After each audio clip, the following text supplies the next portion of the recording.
الرحیم مکلف کسی دلیل کے ذریعے جب حکم شرعی کی طرف ملتفت ہوتا ہے تو اس دلیل کے ذریعے حکم شرعی کے بارے میں اس مکلف کو یا قطع حاصل ہوتا ہے یا ظن حاصل ہوتا ہے یا شک حاصل ہوتا ہے۔ اگر قطع حاصل ہو جاتا ہے تو قطع اس تکلیف کے لیے منجز ہے۔ قطع سے مراد قطع تفصیلی ہے۔ یہ علت تامہ ہے اس کی تنجیز کے لیے۔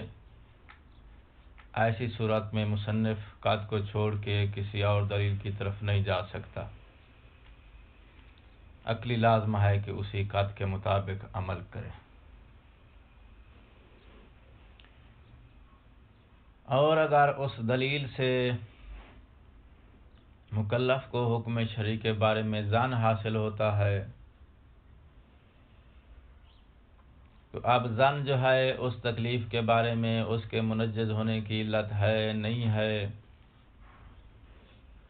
تو یہاں پر دیکھا جائے گا ان ادلہ کو جو آ کے اس ظن کی حجیت پہ دلالت کرتی ہیں۔ اگر وہ ادلہ اس ظن کو پروف کر دیتی ہیں تو ایسی صورت میں یہ ظن قائم مقام ہو جاتا ہے قطع تفصیلی کے۔ جب قائم مقام ہو جائے گا تو پھر یہ بھی علت تامہ ہوگا اس تکلیف کے منجز ہونے کی، جیسا کہ اس کا منوب عنہ علت تامہ ہوتا ہے۔ ٹھیک ہو گئی بات؟ اور اگر وہ اس ظن کی حجیت کو پروف کرنے والی ادلہ اس کی حجیت کو پروف کرنے میں ناکام رہتی ہیں تو ایسی صورت میں یہ قطع کے قائم مقام قرار نہیں پائے گا۔ جب اس کے قائم مقام قرار نہیں پائے گا تو ایسی صورت میں اس تکلیف کے لیے یہ منجز نہیں ہوگا۔ جب اس تکلیف کے لیے منجز نہیں ہے تو پھر اس تکلیف پر مکلف عمل نہیں کر سکتا جس کے بارے میں اس کو ظن حاصل ہوا ہے۔ ٹھیک ہو گئی بات؟ اب اس مورد میں جس مورد میں دلیل نے حکم شرعی کے ظن کا فائدہ دیا ہے، ظن پہ تو عمل کر نہیں سکتا، یعنی ظن والی تکلیف پہ تو عمل نہیں کر سکتا، تو پھر دوسری تکلیف کہاں سے معلوم کرے گا؟ اصول عملیہ سے۔ ٹھیک ہو گئی بات؟ ظن کے بعد تیسرا مرحلہ ہے شک کا۔ کسی تکلیف شرعی کے بارے میں مکلف کو شک حاصل ہو جاتا ہے۔ منطق میں شک کو علم کہا جاتا ہے، چونکہ شک جو ہے، شک کی حالت میں انسان کے پاس اس مشکوک چیز کا تصور ہوتا ہے، اور تصور علم کی قسم ہے۔ لیکن فقہ اور اصول میں جب آئیں گے تو یہاں تصور تکلیف کافی نہیں ہے، یہاں باقاعدہ اس کے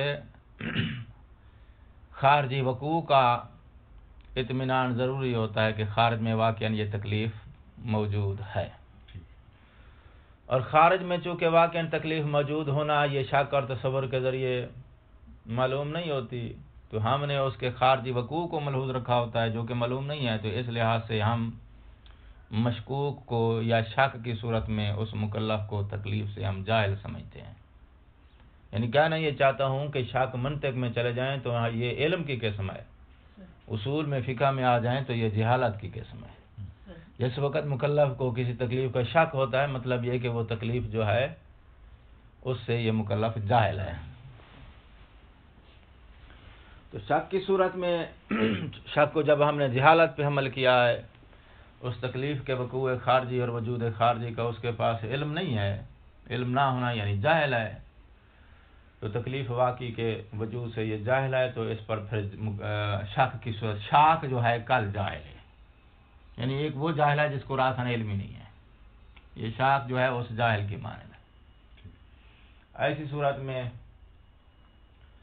شک جو ہے جس تکلیف کے ساتھ تعلق پائے گا، وہ تکلیف چونکہ وہ منزلہ مجہول ہے تو یہ شک اس تکلیف کے لیے منجز نہیں ہوگا، تو شک کی صورت میں یہ مکلف اس تکلیف پہ عمل نہیں کر سکتا جس تکلیف کے بارے میں اس کو شک حاصل ہوا ہے۔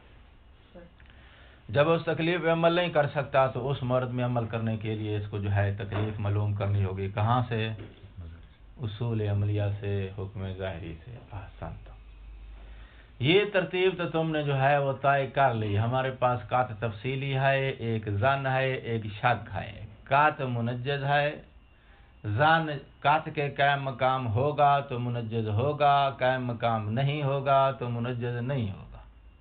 شک کے اوپر آپ نے کراس لگا دیا کہ بھئی یہ منجز نہیں ہے، ٹھیک ہو گئی نا بات؟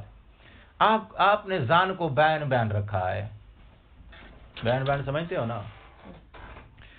تو ایک سائیڈ پہ آپ نے رکھا ہے قط کو جس کے منجز ہونے میں کوئی شک کی گنجائش نہیں ہے، ٹھیک۔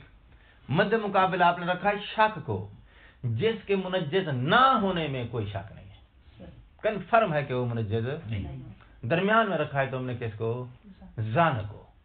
ظن جو ہے یہ منجز ہوگا یا منجز نہیں ہوگا تو اس کا فیصلہ اپنے ان ادلہ کی روشنی میں دینا ہے جنہوں نے آ کے اس ظن کی حجیت کو پروف کرنا ہوتا ہے۔ وہ اس کی حجیت ثابت کر دیتی ہیں تو یہ قائم مقام ہو جائے گا قط کا، اس کا قائم مقام ہو جائے گا تو یہ منجز ہو جائے گا۔ قائم مقام نہیں ہوتا تو ایسی صورت میں پلٹ کے پھر اس کے پاس یہ یا تصاعد کرے گا یا تنازل کرے گا، اپنی جگہ پہ رہتے ہوئے اس کے پاس کوئی کوالٹی نہیں، جو اس کی اپنی ذاتی سیٹ ہے اس کی کوئی ویلیو نہیں ہے۔ یا اس کو آپ پرموشن دیں گے، قط کی جگہ پہ چلا جائے گا تو پھر وہی سارے جو خوبیاں قط کے اندر ہیں اس کو مل جائیں گی اس کا نائب ہونے کی وجہ سے۔ اگر یہ اس کی جگہ پہ نہیں جا سکتا تو پھر یہ تنازل کر جائے گا، کدھر چلا جائے گا؟ شک کی طرف، شک کے مرحلے میں آ جائے گا۔ ہم اس کے ساتھ وہی معاملہ کریں گے جو ہم شک کے ساتھ معاملہ کرتے ہیں، ٹھیک ہو گئی بات؟ ہاں، اب ظن اور شک کے مابین توجہ ہے نا، ظن اور قط کے مابین، میں جلدی کر گیا، تین منزلیں طے ہو گئی ہیں۔ درمیانی حالت کیا ہے؟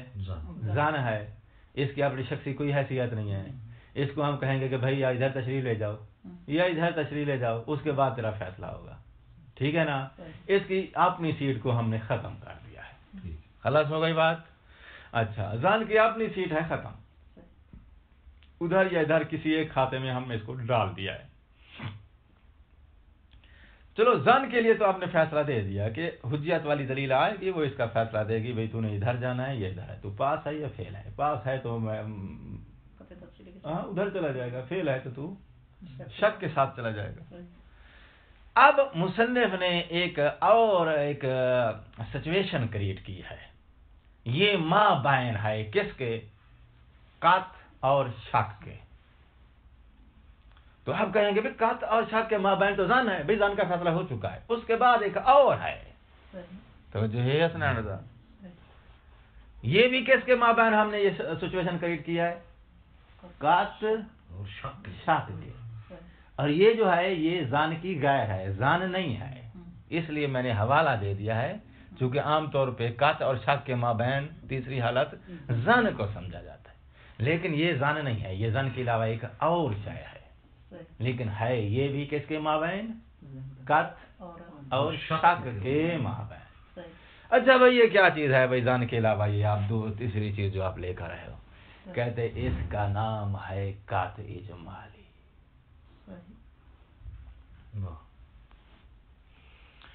قط اجمالی کیا ہے؟ کہتا ہے اس میں کچھ قط ہے کچھ شک ہے،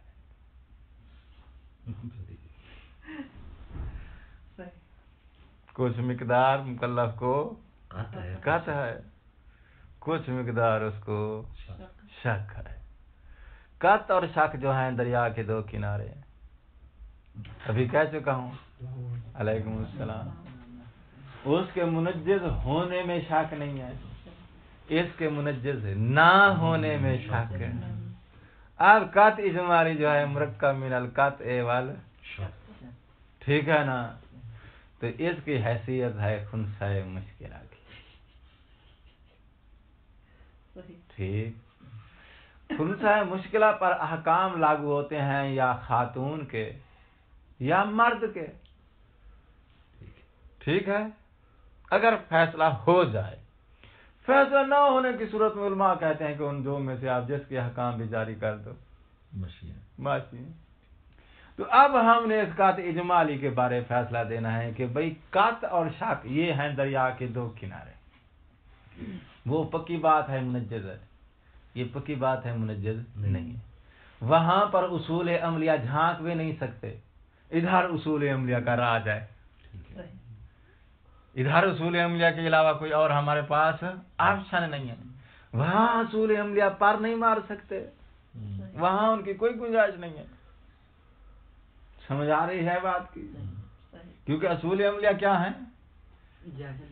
وہ تو جو ہے وہ وقتی علاج ہے نا، وقتی علاج سمجھتے ہیں نا. پریشانی کا جو عارضی یہ حل دیا جاتا ہے اس مکلف کو، انہوں نے دینا ہوتا ہے. یہ ہمارے پاس چلتی پھرتی ایمبولینس ہے جس نے ٹریٹمنٹ دینی ہے ایمرجنسی. اچھا ادھر نہیں جائے گی کیونکہ ادھر کسی قسم کی کوئی پرابلم، کوئی بیماری نہیں ہے. ادھر ہی اس کا کام چلتا ہے ایمبولینس کا. شک کے مورد میں جیسے ہی کوئی شک ہو جائے گا تو جو بھی اب شک ہے یا شک کے دائرے میں کوئی تنازل کر کے آیا ہوا ہے، ٹریٹمنٹ کس نے دینی ہے اس کی؟ اصول عملیہ نے. ادھر اصول عملیہ نہیں جا سکتے قطع کے مورد میں. درمیان میں سچویشن کریٹ ہو گئی ہے جس کا نام ہے قطع اجمالی. قطع اجمالی کے مورد میں مکلف کے پاس اس تکلیف شرعی کے بارے میں قطع بھی ہوتا ہے، شک بھی ہوتا ہے. پرابلم ہو گئی نا. تو اس تکلیف شرعی کے بارے میں جب مکلف کو قطع بھی ہے، شک بھی ہے، پہلے تو آپ سوچیں گے یہ کیسے ہو سکتا ہے. ہم سارے چونکہ گزر چکے ہیں، اس لیے جو ہے اس میں اب حیرت والی بات نہیں ہے. ٹھیک ہے نا. شبہ کے مقام پہ، اجمال کے مقام پہ یہ ایسا ہی ہوتا ہے کہ ایک جہت سے مکلف کے پاس قطع ہوتا ہے تو دوسری جہت سے اسی شے میں مکلف کو شک ہوتا ہے. یہ یقین ہے کہ ان دو برتنوں میں سے ایک نجس ہے، لیکن یہ پتہ نہیں کہ ان میں سے کون سا ہے. جس کو ہاتھ لگاتا ہے اسی میں شک ہے اس کے نجس ہونے کا. ٹھیک ہے نا. تو تعیین میں شک ہے، حکم کے لاگو ہونے میں اس کو قطع ہے. صحیح بات.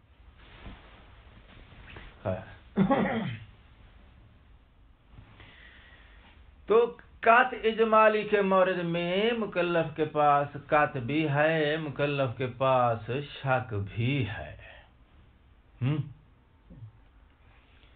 تو اب اس قطع اجمالی کے بارے میں ہم نے فیصلہ دینا ہے. کیا فیصلہ دینا ہے؟ وہی فیصلہ دینا ہے جو ہم ظن کے بارے میں دیتے ہیں. ٹھیک ہے. ظن کے بارے کیا فیصلہ دیتے؟ قطع تفصیلی کے قائم مقام بنے گا تو قطع تفصیلی والے احکام اس پہ جاری ہوں گے، نہیں تو پھر ڈی گریڈ ہوگا، تنازل ہوگا. شک کے کھانے میں اس کو تنازل کر دیں گے، وہاں بھیج دیں گے. اس کے اوپر شک والے احکام جاری ہوں گے. شک والے احکام کیا ہیں؟ کہ اصول عملیہ سے تمسک کیا جائے گا. قطع کے احکام کیا ہیں؟ تکلیف کے لیے منجز ہے، اسی تکلیف پہ عمل کیا جائے گا. تو اب ہم نے اس قطع اجمالی کے بارے میں فیصلہ دینا ہے کہ بھئی اس کو ادھر بھیجنا ہے یا اس کو ادھر بھیجنا ہے. ٹھیک. فیصلہ دیں گے ادلہ کی روشنی.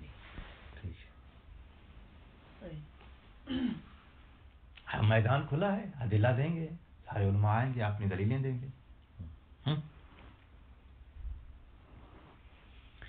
مصنف کا موقف قطع اجمالی کے بارے میں. دیگر علماء نے اپنے اقوال دیے ہیں لیکن مصنف نے اس مقام پہ اپنا قول دیا ہے. علاوہ ازیں شیخ الانصاری رحمۃ اللہ علیہ کا قول دیا ہے اور وہ بھی منسوب ہے ان کی طرف سے. شرح نے کہا ہے کہ یہ نسبت دی گئی ہے لیکن اس نسبت کا تام ہونا ثابت نہیں ہے، اور مختلف عبارتوں سے انہوں نے شواہد پیش کی ہیں کہ یہ قول جو ان کی طرف منسوب ہے یہ ان کا نہیں ہے، ان کا کوئی قول کچھ اور ہے. ٹھیک ہے جی. ٹھیک ہے بھائی، آؤ فیصلہ دیں. کیا رائے ہے، کیا نظریہ ہے، کیا قول ہے قطع اجمالی کے بارے میں مصنف کا؟ مصنف کہتا ہے میرے نزدیک، توجہ فرمائیے، میرے نزدیک قط اجمالی اس تکلیف کے بارے میں. اچھا ایک بات ذہن میں رہے، قط تفصیلی میں جو تکلیف اس کے متعلق ہوتی ہے وہ ایک ہوتی ہے، قط اجمالی میں جو تکلیف اس کے متعلق ہوتی ہے وہ ایک سے زیادہ ہوتی ہے. توجہ ہے؟ قط اجمالی نے جس تکلیف کے ساتھ تعلق پایا ہے وہ تکلیف ایک سے زیادہ ہے، اسی وجہ سے تو اجمال پیدا ہوا.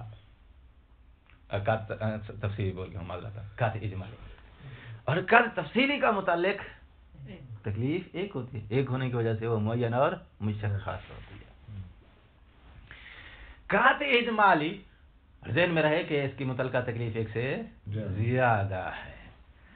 قط اجمالی اس تکلیف کے لیے جس کے ساتھ یا جس کے ساتھ، یہ لفظ بولوں ایک سے زیادہ ہے نا تو اس لیے لفظ جس بھی ایک سے زیادہ بولوں گا، جس تکلیف کے ساتھ یہ تعلق پاتا ہے اس تکلیف کے لیے یہ علت تامہ نہیں ہے، اس کے منجز ہونے کی علت تامہ نہیں ہے. ٹھیک ہے؟ علت تامہ سے چھوٹا درجہ کس کا ہے؟ مقتضی کا. ٹھیک ہے؟ تو پھر کیا ہے؟ مصنف کہتا ہے میرے نزدیک جس تکلیف سے تعلق پاتا ہے اس تکلیف کے لیے یہ اس کے منجز ہونے کا مقتضی ہوتا ہے. ٹھیک ہے؟ منجز ہونے کا مقتضی ہے. اب مقتضی کا کیا ترجمہ کریں گے؟ اگر معنی مفقود ہے تو پھر اس کا مفقود ہونا سپورٹ کرے گا اس کو اور وہ تکلیف منجز ہو جائے گی، اور اگر معنی موجود ہے تو پھر وہ تکلیف منجز نہیں ہوگی. جب منجز نہیں ہوگی تو اب اس تکلیف کو چھوڑ کے ظاہری تکلیف پہ عمل کرنا مکلف کے لیے جائز ہوگا. تو کیونکہ منجز سے منہ نہیں موڑ سکتا، وہ غیر منجز سے منہ موڑ سکتا ہے. معنی کی صورت میں وہ منجز نہیں ہے، جب منجز نہیں ہے تو پھر اس پہ وہ عمل نہیں کرے گا، جائز ہو جائے گا اس تکلیف سے اس کا منہ موڑنا. کدھر منہ موڑ کے لے جائے گا؟ ظاہری تکلیف کی طرف. اور اگر معنی مفقود ہے تو پھر یہ کیا ہو جائے گا؟ معنی کا مفقود ہونا اس مقتضی کو علت میں بدل دے گا. ٹھیک ہے؟ تو پھر وہ تکلیف کیا ہو جائے گی؟ منجز. اور منجز سے منہ نہیں موڑا جا سکتا. اب مکلف نے اسی تکلیف پہ عمل کرنا ہے جو منجز ہو گئی ہے. ٹھیک ہے؟ تو اس کا مطلب یہ ہوا کہ علم اجمالی کے مورد میں ہم دیکھیں گے معنی موجود ہے یا معنی موجود نہیں ہے. معنی موجود ہونے کی صورت میں علم اجمالی کے اوپر حکم جاری کریں گے شک والا. وہ کیا ہے؟ تمسک بالاصول العملیہ.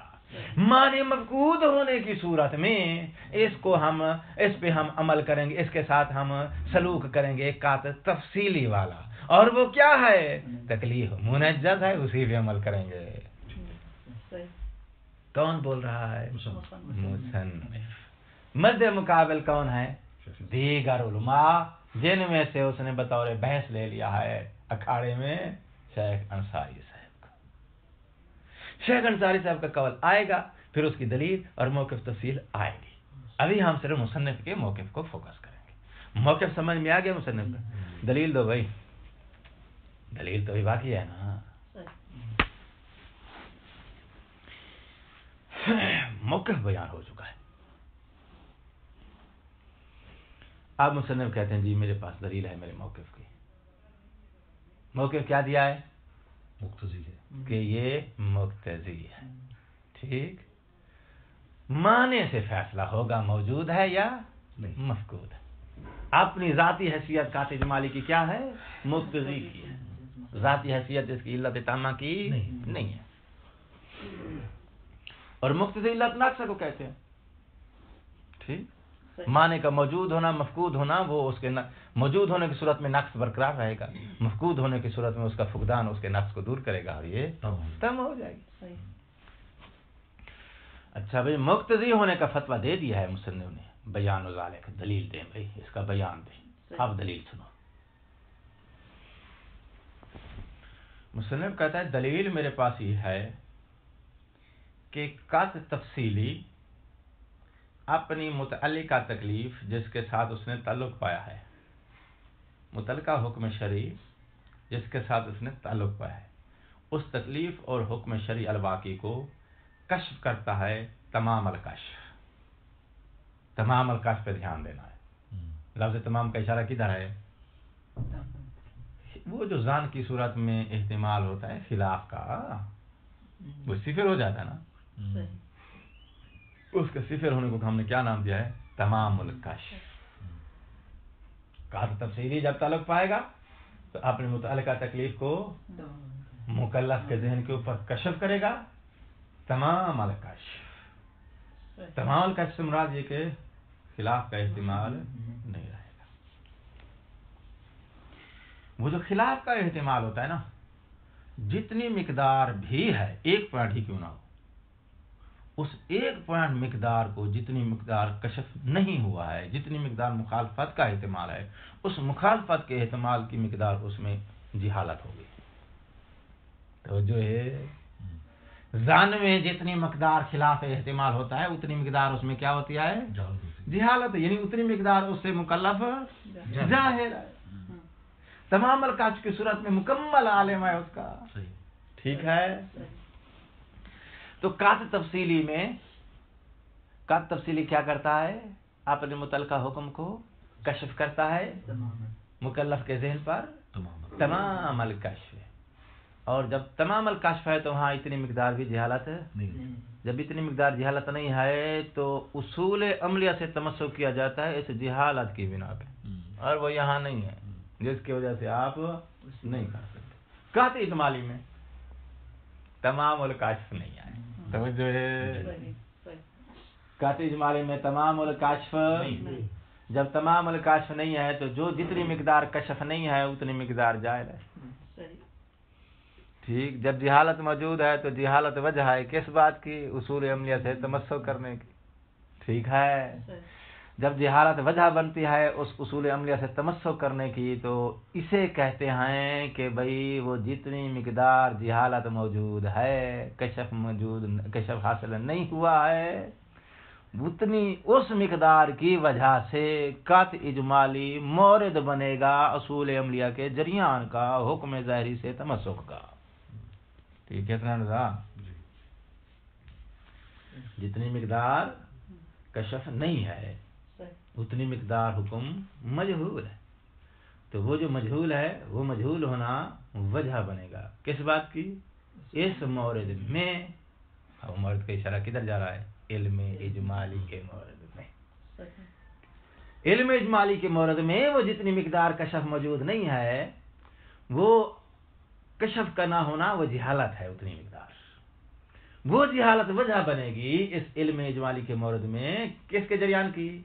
اصول عملیہ کے جریان کی، حکم ظاہری کو اس مقام پہ جاری کرنے کی، ٹھیک ہے۔ اچھا، تو یہ جو مقدار کو کشف نہیں ہوتی علم اجمالی میں، اس مقدار کا یہاں موجود ہونا دلیل بنتا ہے۔ کس بات کی دلیل بنتا ہے؟ کہ علم اجمالی اس تکلیف کے منجز ہونے کی علت تامہ نہیں ہے۔ ہم صاحب یہی کرنا چاہتے ہیں نا کہ علم اجمالی اس کے منجز ہونے کی علت تامہ نہیں ہے۔ اگر یہ علت تامہ ہوتا تو پھر اس کے متعلقہ حکم جس کو یہ کشف کرنا چاہتا ہے اس میں کوئی ذرا برابر مقدار بھی جہالت کی، عدم انکشاف کی باقی نہ رہتی، کیونکہ اس کو ہم نے علت تامہ فرض کیا ہوا ہے، اور وہاں کچھ مقدار عدم الانکشاف کی موجود ہے، جہالت کی موجود ہے، تو پتہ چلا یہ پھر اس کے تنجس کی علت تامہ نہیں ہے، یہ اس کے تنجس کے لیے مقتضی ہے، کیونکہ علت تامہ نہیں ہے تو اس کے بعد اگلا رتبہ جو ہے وہ کیا ہے؟ مقتضی کا ہے۔ یہ اس کے تنجز کے لیے مقتضی ہے۔ اگر وہاں کوئی ایسا آپ کو معنی مل جاتا ہے، ٹھیک، جو اس کے منجز ہونے میں رکاوٹ پیدا کرتا ہے، تو اس صورت میں ہم معنی کے مطابق جو ہے وہ اس جہالت کو، پھر ہم اس جہالت والے حصے کو فالو کریں گے، اس کے مطابق فیصلہ دیں گے کہ آؤ بھائی اصول عملیہ لے کر آؤ۔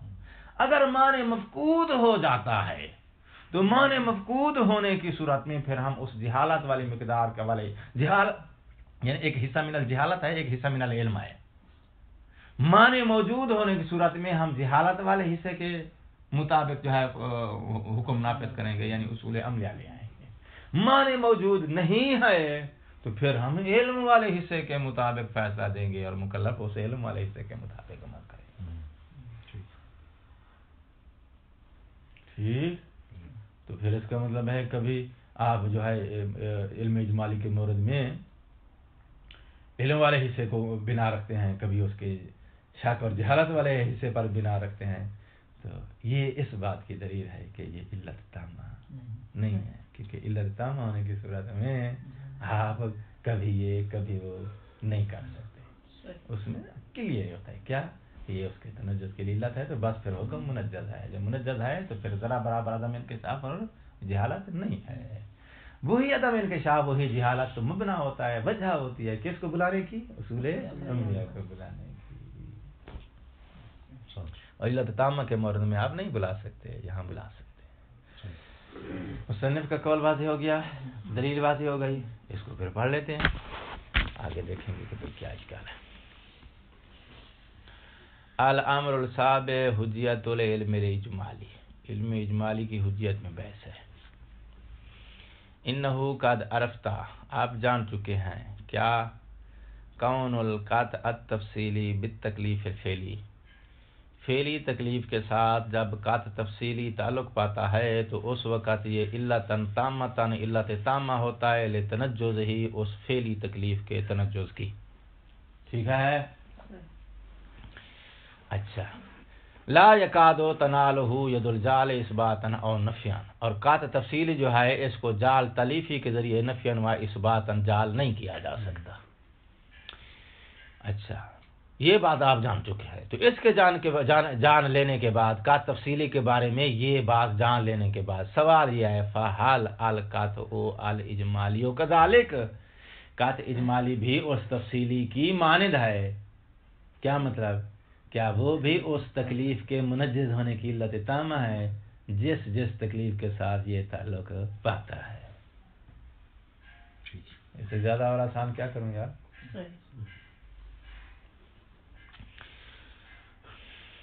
فیہ اشکال، قطع اجمالی کے تفصیلی کے مانند ہونے میں اشکال ہے۔ عبارت کا ربط دے رہا ہوں، فیہ اشکال، مانند ہونے میں، اس کے مشابہ ہونے میں، یعنی اس کی طرح اس کے علت تامہ ہونے میں اشکال ہے۔ اس کو آپ علت تامہ نہیں قرار دے سکتے ہو ڈائریکٹلی، کچھ وہاں لوازمات ہیں وہ دیکھیں گے، وہ معنی مفقود الی آخرہ ہی۔ ہم یہ نہیں کہتے کہ مقتضی علت تامہ بن نہیں سکتا، بن سکتا ہے، مگر یہ کہ ڈائریکٹلی اس کے علت تامہ ہونے میں اشکال ہے۔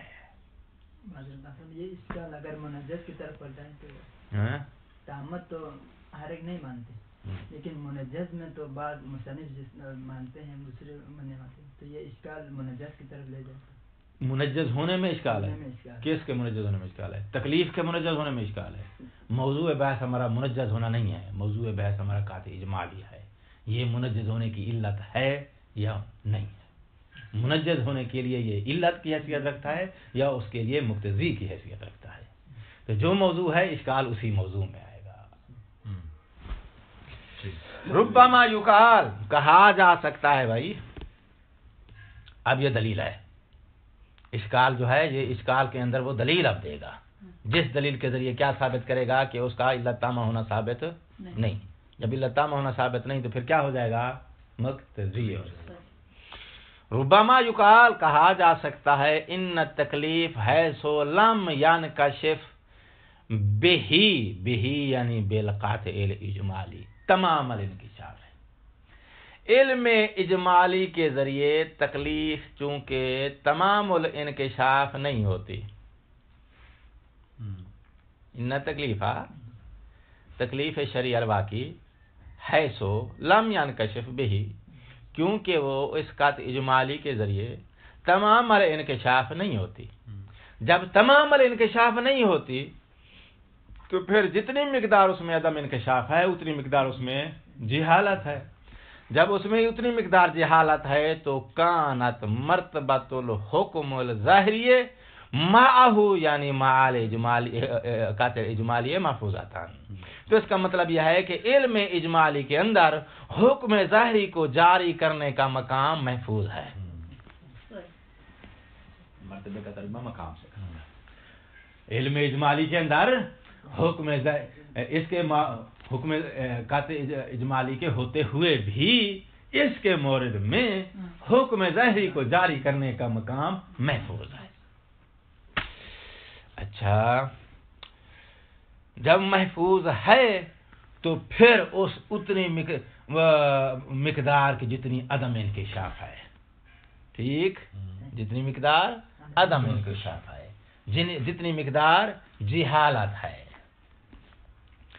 جب وہ موجود ہے تو پھر جازا الاذن من الشارع، شارع کے لیے عقلاً جائز ہے، وہ اذن اور رخصت دے سکتا ہے مکلف کو، کس چیز کی؟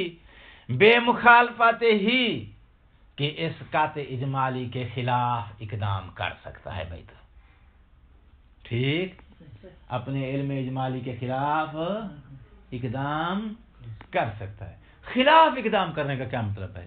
جو حکم ظاہری ہے نا، جس سے وہ تمسک کرے گا، جب اس پہ عمل کرے گا تو حکم واقعی کی مخالفت ہو جائے گی۔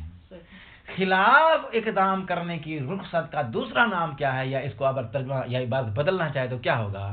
شارع کے لیے جائز ہے مکلف کو حکم ظاہری سے تمسک کرنے کی اجازت دے، اجازت دینا عقلاً شارع کے لیے جائز ہو جائے گا۔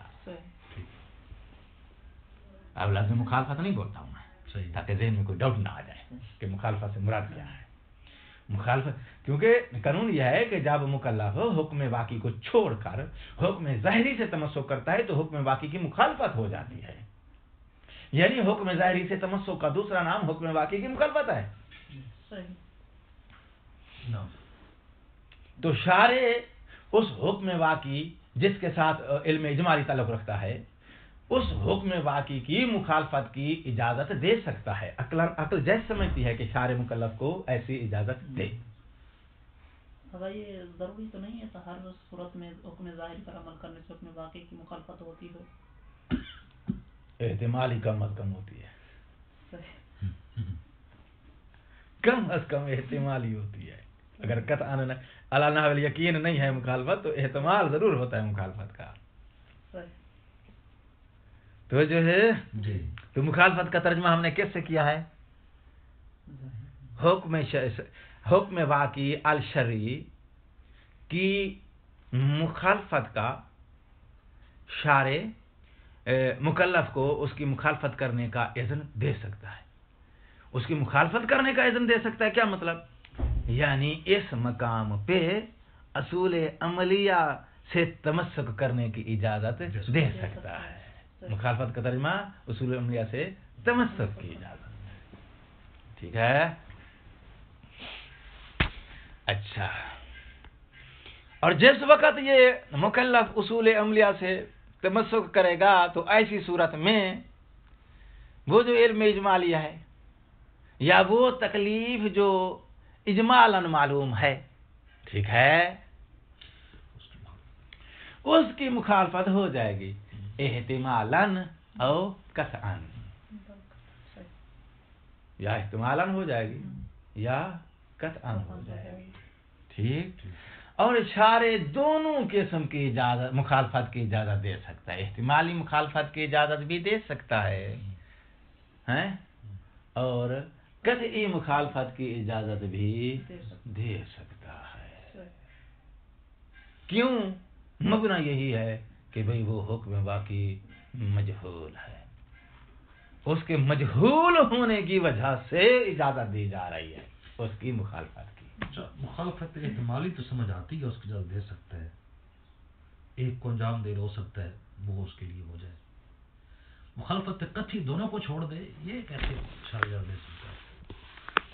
چونکہ علم اجمالی میں حکم باقی اس کو پتہ یا حکم ہے. اس لیے تو ہم نے سٹاپ کیا ہے کہ آپ لوگ اس کی طرف متوجہ ہو جائیں تو ہم اس کا جواب دے دیں آپ کو. حسن تھا تو جو ہے ابھی ہم یہ کہہ چکے ہیں کہ علم اجمالی کا متعلق تکلیف واحد نہیں ہوتی، ایک سے زیادہ تکلیف ہوتے ہیں. ٹھیک ہے، اب آ جاؤ علم اجمالی کے مورد میں. علم اجمالی کی جو اطراف ہوتے ہیں کبھی وہ محصور ہوتی ہیں کبھی غیر محصور ہوتی ہیں. لفظوں پہ دھیان دو سر. کبھی محصور ہیں کبھی غیر محصور. یعنی آپ کو ان اطراف کا علم ہے جن کے مابین آپ کو اجمال ہوا ہے، آپ ان اطراف کی گنتی رکھتے ہیں کہ وہ اتنی ہیں، اتنے گلاس ہیں. کبھی وہ اطراف کیا ہیں؟ غیر محصور ہیں، جب پتہ نہیں ہے کہ وہ کتنی ہیں عدد ان کا جن کے اندر اجمال پایا جاتا ہے.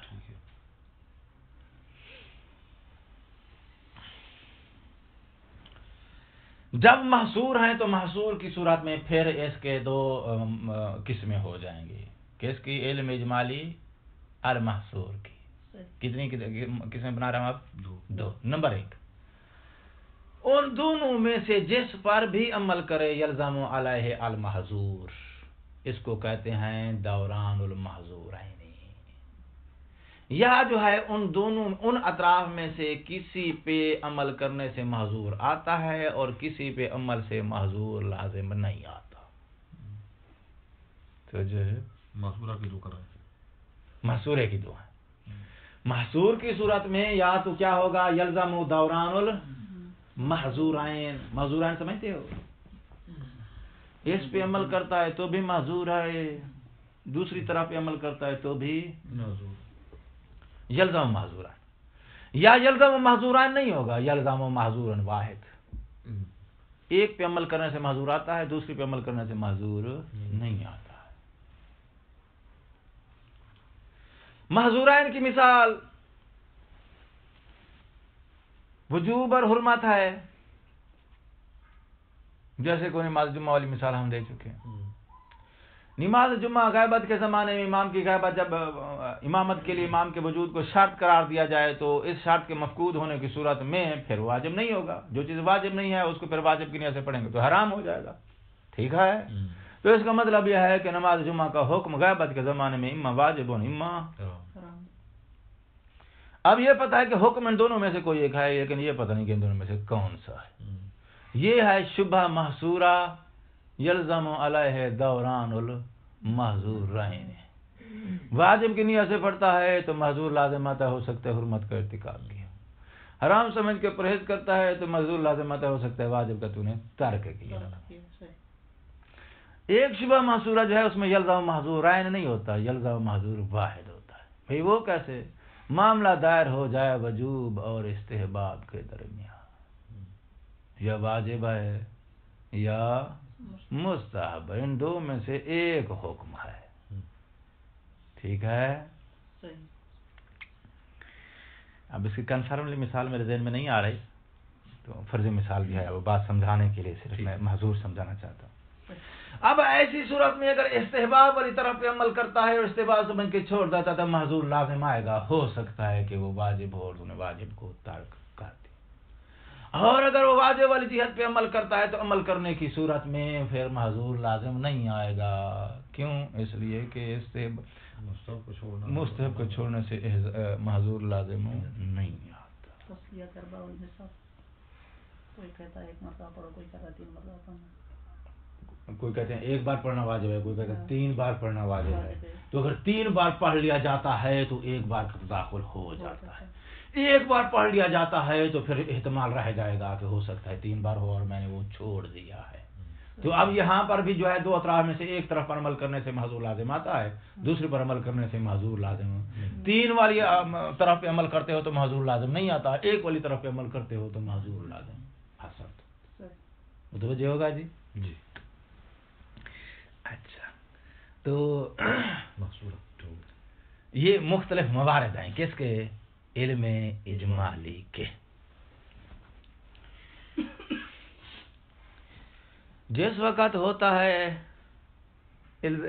معذور واحد ایسی صورت میں شارع اگر اجازت دیتا ہے مکلف کو، کس کی اجازت دیتا ہے؟ علم اجمالی کی جو اطراف ہیں ان کی مخالفت کی. ٹھیک ہے، ان کی مخالفت کی شارع اذن دیتا ہے. تو اذن دینے کی صورت میں اب آپ نے کیا کیا؟ تمسک کیا حکم ظاہری سے. تو ایسی صورت میں احتمال رہے گا کس کا؟ ہو سکتا ہے یہ حکم ظاہری موافق ہو سکتا ہے حکم ظاہری اس کے موافق ہے اور اسی کے موافق ہے جو وہاں تھی. تو ایسی صورت میں آپ کا کیا ہو جائے گا؟ احتمال نہیں رہے گا، تدارک ہو جائے گا. اور حکم ظاہری اگر مخالف ہے اس تکلیف کے جو اللہ کے نزدیک مطلوب تھی، تو اس صورت میں پھر احتمال آپ دے سکتے ہیں، کنفرم نہیں کر سکتے. اچھا، تو اس وقت شارع نے جو اجازت دی ہے، شارع اجازت دے علم اجمالی کی اطراف میں مخالفت کی، تو ایسی صورت میں جو مکلف تمسک کرے گا حکم ظاہری سے، تو حکم واقعی کی جو مخالفت ہوگی اس مخالفت کو کیا بولتے ہیں؟ مخالفت احتمالی. کیوں؟ اس لیے کہ حکم ظاہری ہو سکتا ہے موافق ہو، حکم ظاہری ہو سکتا ہے موافق نہ ہو. اور اگر معاملہ کون سا ہو؟ دوران المحظورین والا، علم اجمالی محصورہ دوران المحظورین کا مورد ہو، ایسی صورت میں اب شارع نے حکم دیا ہے مکلف کو کس بات کا؟ کہ علم اجمالی کی جو اطراف ہیں، یعنی وہ احکام جن کے ساتھ علم اجمالی تعلق پایا ہے، ان اطراف کا، ان احکام کا، ان کی مخالفت کر، ان کو ترک کر اور حکم ظاہری سے جا کے تمسک کر. تو ایسی صورت میں قط رہے گا. توجہ ہے؟ ایسی صورت میں اس کو قط رہے گا. کس بات کا قط رہے گا؟ حکم واقعی کی مخالفت کا. قط کیسے رہے گا؟ یہ بات تھوڑی جی بیان کرنے میں میرے سے جلدی ہو گئی ہے.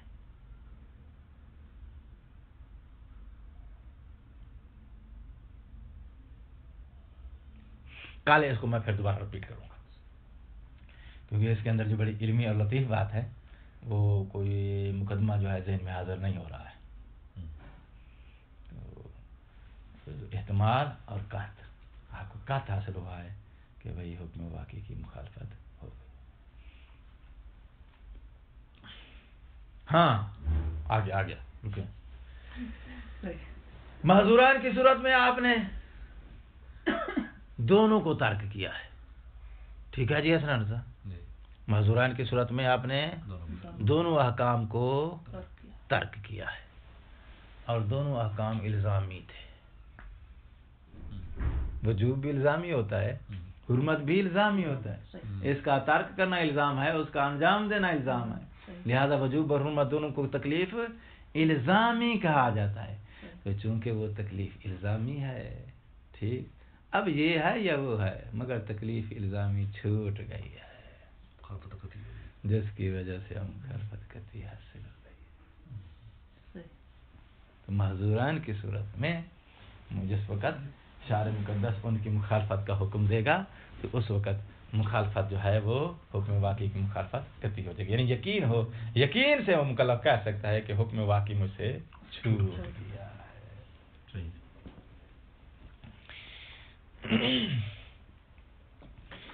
جازا الاذن من الشارع، عقلاً ممکن ہے کہ شارع رخصت اور اذن دے مکلف کو بے مخالفت ہی اس حکم واقعی المعلوم اجمالاً کی.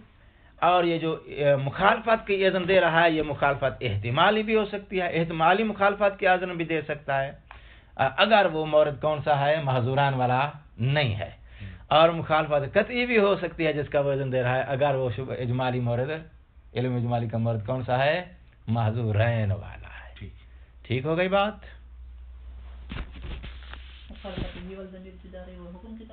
بے مخالفت العلم الاجمالی یا مخالفت الحکم الواقعی. علم اجمالی کی مخالفت اور حکم واقعی کی مخالفت ایک ہی بات ہے. اجمالی میں حکم واقعی ہے. ہاں. اچھا جی، یہاں تک ایک بات مکمل ہو گئی. کیا؟ موقف اور موقف کی دلیل. ٹائم ہے نا؟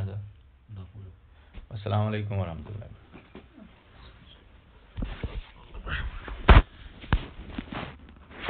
ہم نے بیان نہیں کیا.